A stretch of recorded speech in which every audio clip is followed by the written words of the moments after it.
Assalamualaikum warahmatullahi wabarakatuh. Perkenalkan, saya Muhammad Faiz dari kelas 12F1, absen 21. Di video ini, saya akan membahas jurnal mengenai sel elektrokimia, karakteristik, dan juga aplikasinya. Sebagai pengayaan kimia, sel elektrokimia. Sel elektrokimia ini adalah sistem yang memanfaatkan arus listrik untuk menghasilkan atau mendorong reaksi kimia. Dalam konsep elektrokimia, perpindahan elektron terjadi pada elektroda yang terdiri dari katoda atau elektroda negatif dan juga anoda atau elektroda positif. Proses ini didasarkan pada reaksi reduksi oksidasi atau reaksi redoks yang merupakan kombinasi simultan antara penangkapan elektron atau disebut dengan reduksi dan juga pelepasan elektron atau yang disebut dengan oksidasi. Media reaksi yang digunakan adalah larutan elektrolit yang dapat dikategorikan menjadi larutan elektrolit kuat, elektrolit lemah, dan juga non-elektrolit berdasarkan tingkat ionisasi dan kemampuannya menghantarkan listrik.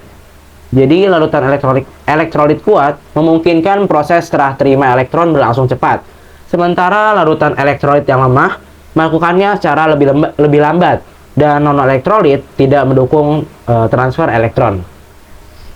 Kita lanjut ke jenis sel elektrokimia. Yang pertama adalah sel volta. Jadi sel volta ini adalah sel yang menghasilkan energi listrik melalui reaksi kimia spontan. Dalam sel volta, anoda berfungsi sebagai kutub negatif, sedangkan katoda adalah kutub positifnya. Elektroda direndam dalam larutan elektrolit yang dihubungkan melalui jembatan garam untuk menjaga netralitas muatan. Sel volta ini dapat dibedakan menjadi 3 jenis, yaitu sel primer, sekunder, dan juga bahan bakar.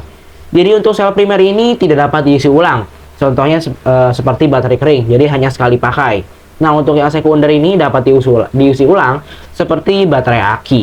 Nah, untuk bahan bakar ini digunakan dalam aplikasi khusus, seperti bahan bakar untuk pesawat luar angkasa. Kita lanjut yang kedua, yaitu sel elektrolisis. Jadi sel elektrolisis ini menggunakan energi listrik untuk mendorong reaksi kimia tidak spontan. Proses ini melibatkan ionisasi larutan elektrolit, di mana kation di katoda mengalami reduksi dan anion di anoda mengalami oksidasi. Salah satu aplikasi praktisnya adalah penyepuhan logam emas, di mana larutan elektrolit mengandung unsur emas digunakan untuk melapisi perhiasan yang kadar emasnya sudah berkurang.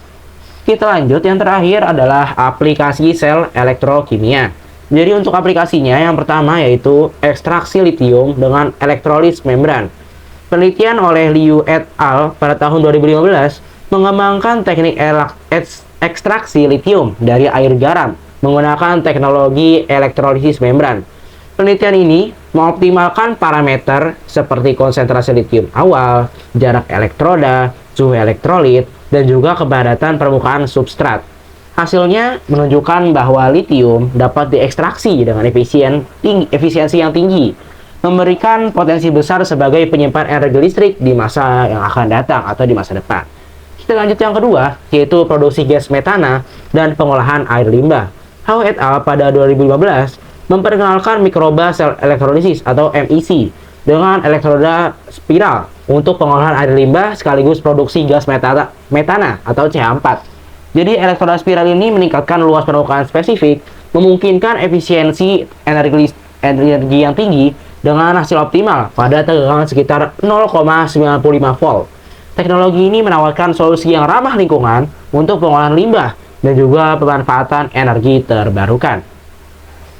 Jadi dari jurnal ini dapat disimpulkan bahwa sel elektrokimia, baik dalam bentuk sel volta ataupun sel elektrolisis, memegang peranan penting dalam teknologi modern. Kedua jenis sel ini menggunakan jenis media elektroda dan larutan elektrolit untuk menjalankan reaksi kimia yang menghasilkan atau memanfaatkan energi listrik. Dengan aplikasi yang mencakup penyimpanan energi, pengolahan limbah, hingga pelapisan logam, teknologi ini terus berkembang sebagai solusi inovatif di berbagai sektor, termasuk energi terbarukan dan industri otomotif. Jadi sel elektrokimia ini mempelajari perpindahan elektron pada media penghantar listrik seperti elektroda yang terdiri dari katoda atau elektroda negatif dan anoda, yaitu elektroda positif. Proses ini didasarkan pada reaksi redoks atau reduksi oksidasi. yang merupakan kombinasi simultan dari penangkapan elektron atau bisa disebut dengan reduksi dan pelepasan elektron atau oksidasi.